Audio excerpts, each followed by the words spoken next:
Proverbs and other Bible verses about the earth, along with explanations of their meanings.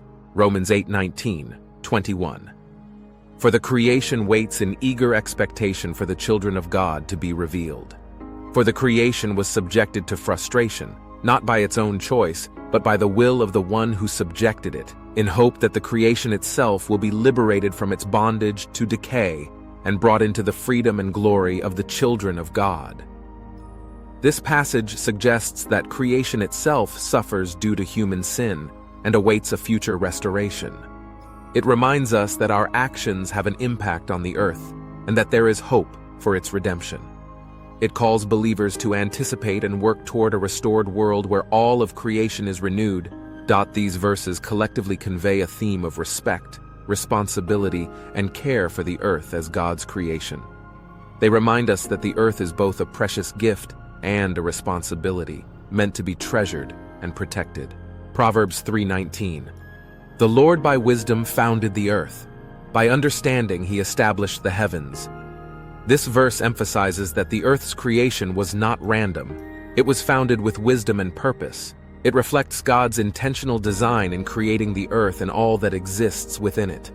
It invites us to view the earth with respect and awe, acknowledging the wisdom behind its intricate balance. Proverbs 8:29, 30. When he gave to the sea its decree, that the waters should not pass his commandment, when he appointed the foundations of the earth. Then I was by him, as one brought up with him, and I was daily his delight, rejoicing always before him. This passage portrays creation as something precious and deeply loved by God. It also shows God's authority in setting boundaries within creation, like those of the seas, emphasizing that the earth's natural order is under his command and that each part of it has a place and purpose. Psalm 24, 1. The earth is the Lord's, and everything in it, the world, and all who live in it. This verse reminds us that the earth and everything within it ultimately belongs to God.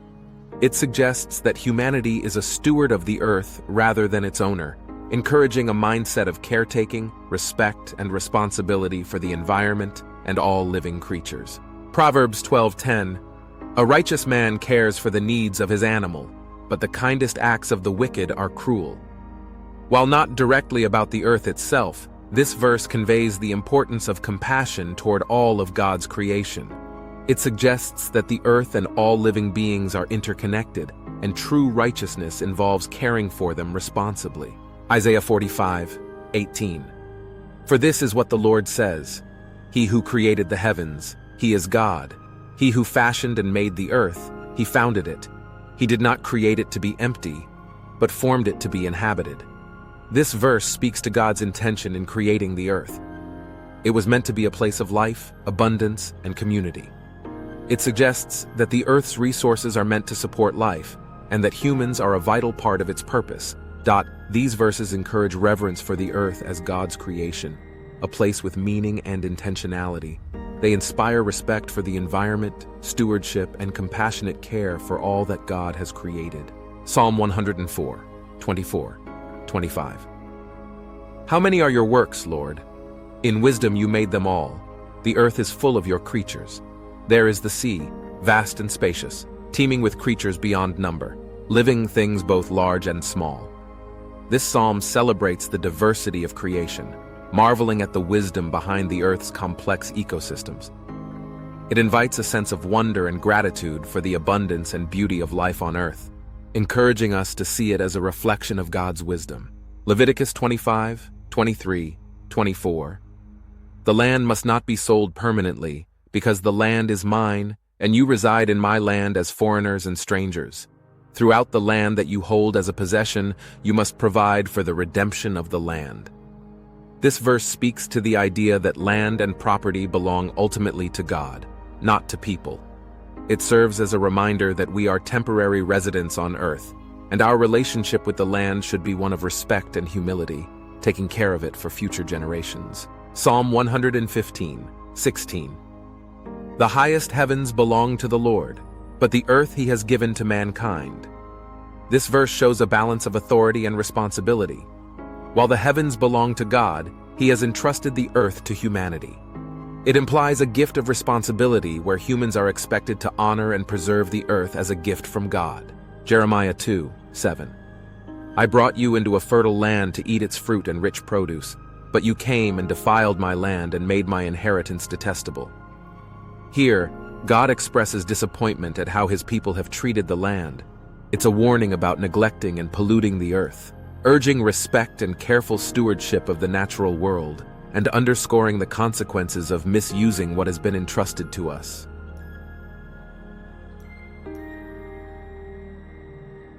Job 12:7-9. But ask the animals, and they will teach you, or the birds in the sky, and they will tell you, or speak to the earth, and it will teach you, or let the fish in the sea inform you. Which of all these does not know that the hand of the Lord has done this? These verses highlight the wisdom found in observing nature. They suggest that animals and the earth itself have something to teach humanity about God's power and presence in creation. It invites people to learn from nature and to respect it as part of God's handiwork. Psalm 8:3-6. When I consider your heavens, the work of your fingers, the moon and the stars, which you have set in place, what is mankind that you are mindful of them, human beings that you care for them? You have made them a little lower than the angels and crowned them with glory and honor. You made them rulers over the works of your hands. You put everything under their feet. This passage expresses awe at God's creation and the privilege and responsibility given to humanity to care for it. It's a reminder that, though small in comparison to the vastness of the universe, humans have been given authority and stewardship over the earth. Ecclesiastes 1:4. Generations come and generations go, but the earth remains forever. This verse reflects on the permanence of the earth compared to the transience of human life. It suggests a sense of continuity and the need to preserve the earth for future generations, recognizing our temporary role on it. Deuteronomy 10:14. To the Lord your God belong the heavens, even the highest heavens, the earth and everything in it. This verse emphasizes God's ownership of all creation, reinforcing that everything in the earth belongs to him. It reminds believers to treat the earth as something sacred and entrusted to humanity by God. Habakkuk 2:14. For the earth will be filled with the knowledge of the glory of the Lord as the waters cover the sea. This prophecy speaks of a time when God's glory will be fully known across the earth. It encourages believers to live in a way that reflects God's glory now, respecting the earth as part of God's magnificent creation and looking forward to its ultimate restoration. Isaiah 55:12-13.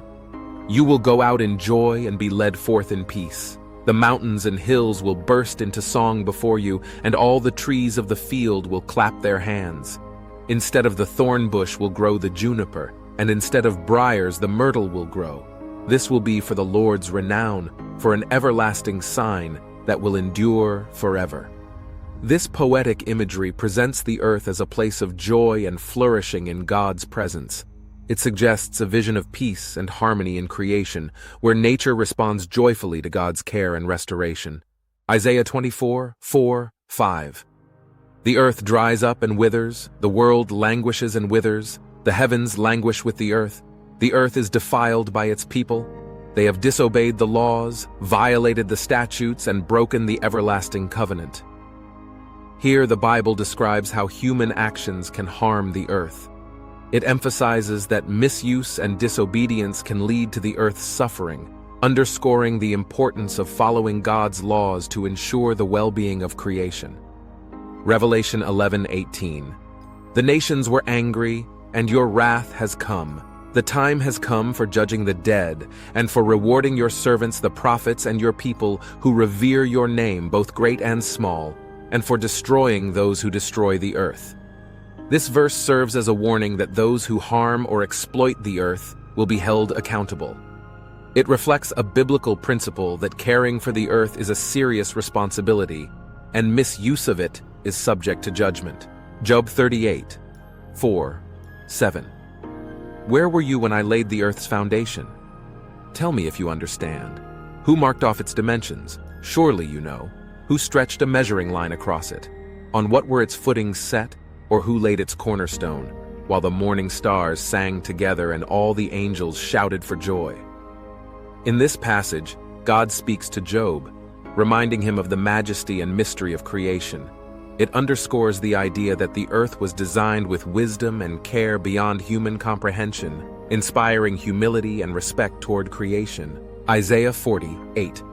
The grass withers and the flowers fall, but the word of our God endures forever. Although this verse does not directly address the earth, it draws a contrast between the temporal nature of creation and the permanence of God's word. It reminds us of the fragile beauty of nature and encourages a perspective that values the eternal while respecting and cherishing the temporary beauty of creation. Psalm 96:11-12.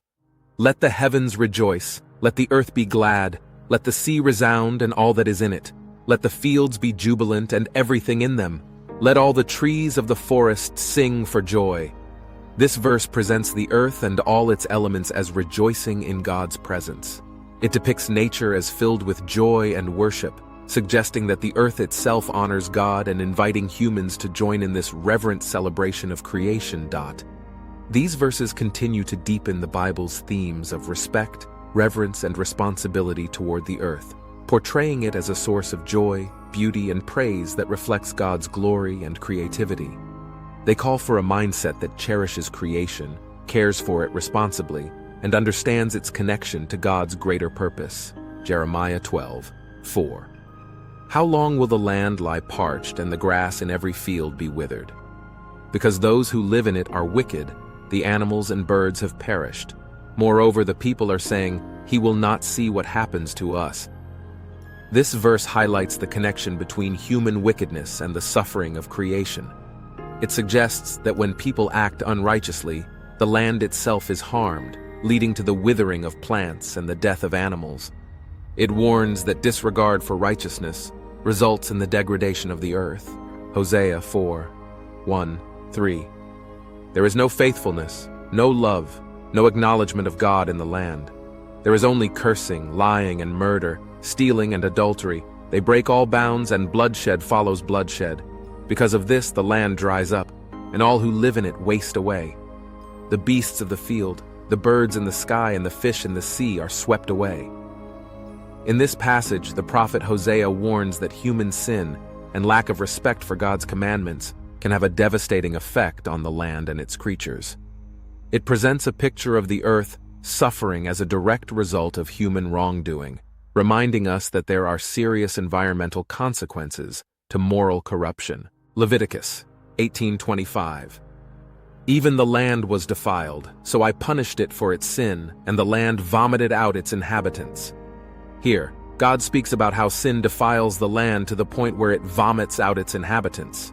It's a vivid image emphasizing that the land itself can be affected by human immorality and injustice, to the extent that it can no longer support those who have mistreated it. Isaiah 24:3-6. The earth will be completely laid waste and totally plundered. The Lord has spoken this word. The earth dries up and withers. The world languishes and withers. The heavens languish with the earth. The earth is defiled by its people. They have disobeyed the laws, violated the statutes, and broken the everlasting covenant. Therefore, a curse consumes the earth. Its people must bear their guilt. This prophecy in Isaiah presents a bleak picture of a land suffering due to people's disobedience to God's laws.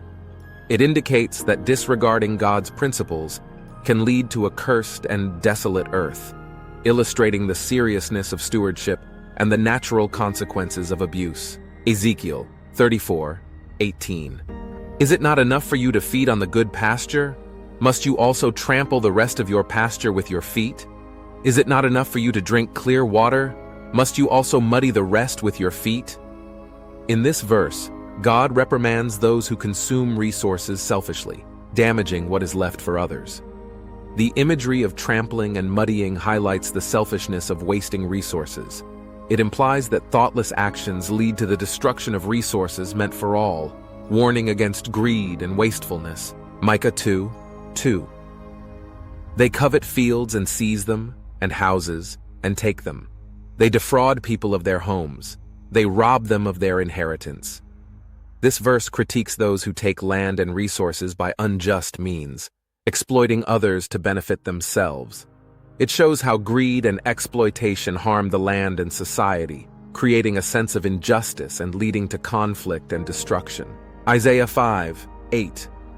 Woe to you who add house to house and join field to field till no space is left and you live alone in the land. This verse warns against the greed of accumulating land and resources without regard for others. It criticizes those who consume the land selfishly, creating a scenario where resources are hoarded rather than shared.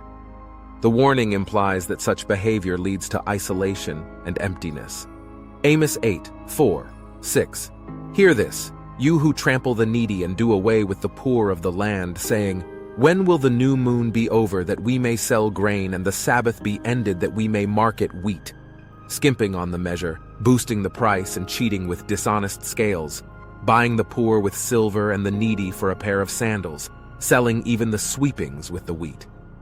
This passage from Amos highlights the injustice and greed of those who take advantage of the poor and exploit resources for profit. It portrays this exploitation as morally reprehensible and suggests that such misuse will lead to God's judgment on the land and society. Jeremiah 6:6-7. This is what the Lord Almighty says, cut down the trees and build siege ramps against Jerusalem. This city must be punished. It is filled with oppression. As a well pours out its water, so she pours out her wickedness. Violence and destruction resound in her. Her sickness and wounds are ever before me. This verse uses the metaphor of a well to describe a society overflowing with wickedness. It shows that persistent oppression and exploitation lead to violence and destruction, creating a society that becomes self-destructive. It warns that when wickedness fills the land, consequences of destruction follow. Proverbs 28:8. Whoever increases wealth by taking interest or profit from the poor amasses it for another who will be kind to the poor. While not directly about the earth, this proverb condemns those who exploit others to accumulate wealth unjustly. The message implies that exploiting resources, people, or creation for selfish gain is wrong and unsustainable, as what is ill-gotten ultimately passes to those who will use it with kindness and care. These verses collectively warn that the earth and its resources should not be abused or exploited selfishly.